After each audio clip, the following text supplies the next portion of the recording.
Hi there, hello, and welcome to Base Camp. I'm Pastor Pat. You may be noticing something a bit different about me today. No, there's nothing wrong with the screen. My hair really is a bit pinkish, although thankfully it has faded quite a bit. Here's what I looked like when it first happened.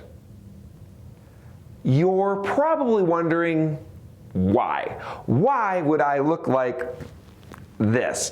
Did evil villain man try to turn me into a new and improved version of the pink purveyor of persnicketyness? No. I wanted to encourage people to give to missions. You see, our teenagers set a goal in 2022 to raise $2,000 more for missions than they had raised in 2021. And they asked that if they did it, would I be willing to dye my hair pink? Well, it was a year away, and no way they could raise $2,000 more than they had in the previous year, right? I guess I was kind of right. They didn't raise $2,000 more. They raised over $10,000 more. And though it was more than a year away when they set the goal, time flies when you're having fun. And when you're raising money for missions. So in mid-December, just in time for Christmas, my head became their playground. Now, I've got to be completely honest. It feels strange to walk around as a man my age with pink hair. There were times when I felt a little silly, a little insecure. But I tried to keep in mind why I had done it and use it as an opportunity to talk to other people about missions. Even with that in mind, sometimes I still felt a little foolish and unsure of myself. But you know what? I think a lot of people feel insecure sometimes, even people who shouldn't. Oh, I don't like this, Fluffo.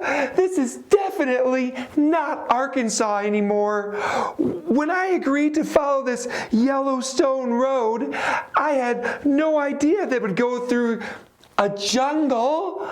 It's awful scary. There could be anything in here. There could be wild animals or scary people in here. Lions and Vikings and bears. Oh my!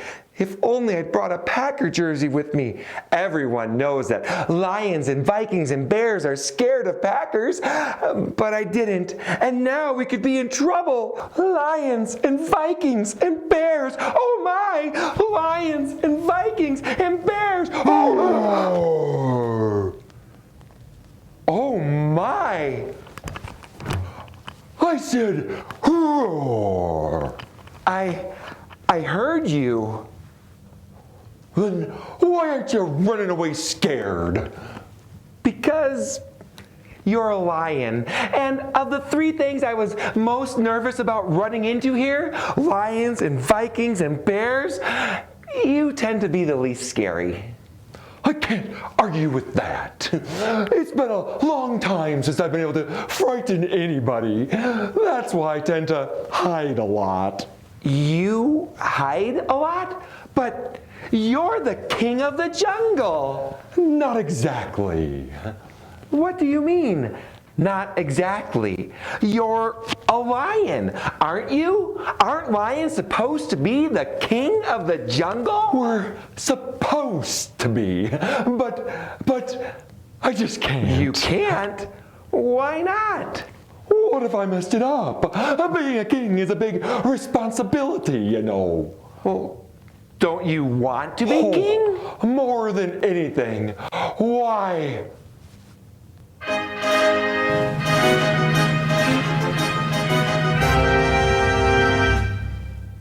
If I were king of the jungle, I'd be strong and brave and bold. My royal throne in the jungle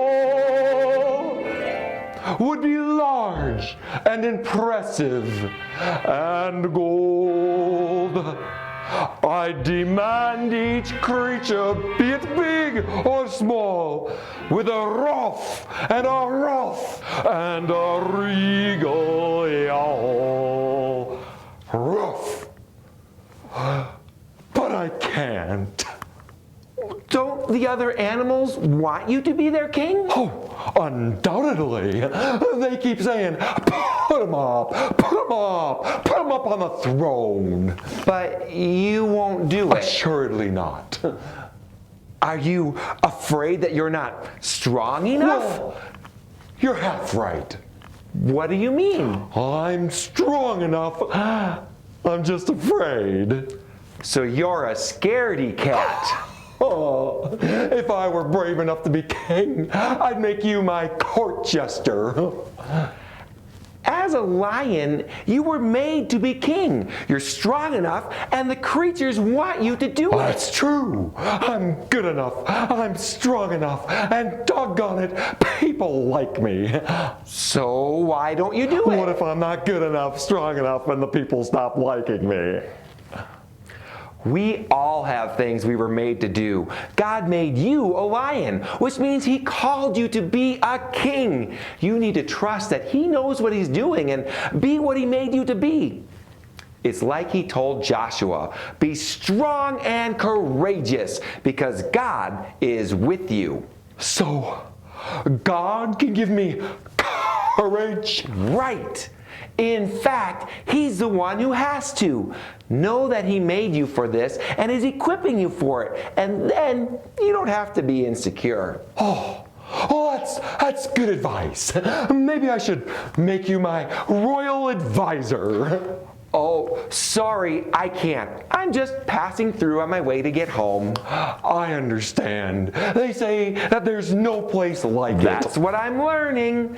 I'd better get going. I still have a long way to go down this Yellowstone road. That's an old faithful road. You'll be fine. Thank you and goodbye.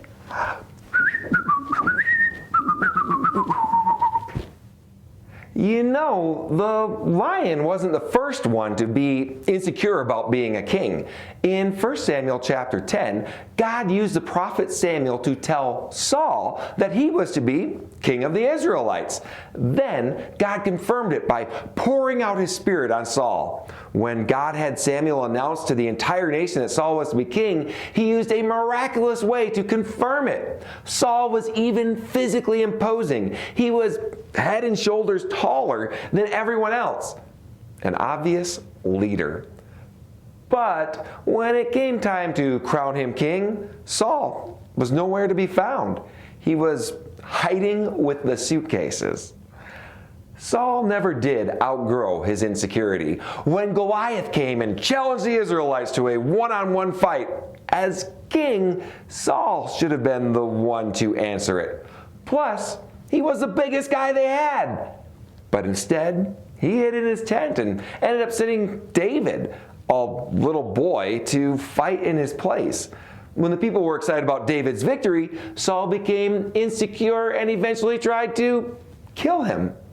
Later, King Saul was supposed to wait to make an attack until after the prophet Samuel had arrived to bless him. But when the people wanted to go to battle right away, he gave in and did it. On top of that, he wasn't supposed to take anything from the people that he'd conquered. But again, he was afraid of the people, and he did it. Towards the end of his life, after Samuel had died, Saul was so insecure that he even hired a witch to try to talk to Samuel's ghost to give him advice.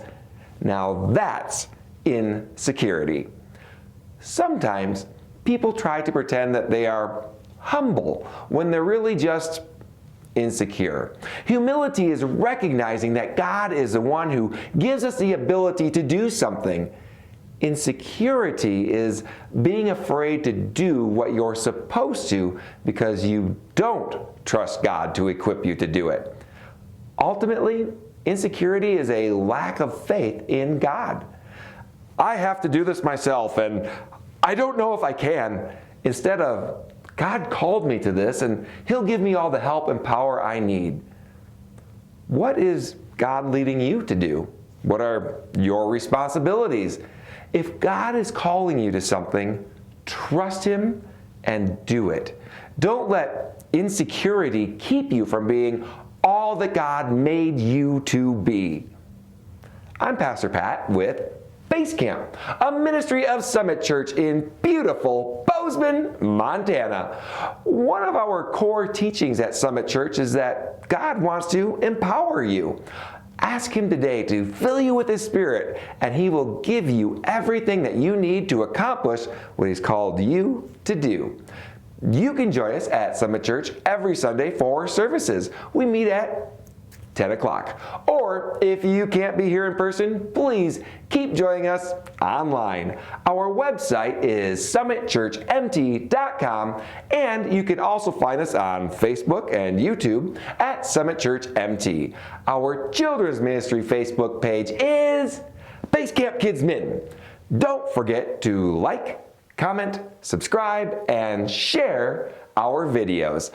Come on, there's no reason to be afraid to do it. Go forth with courage. If you're following God, He's got you, and you can do this. Bye.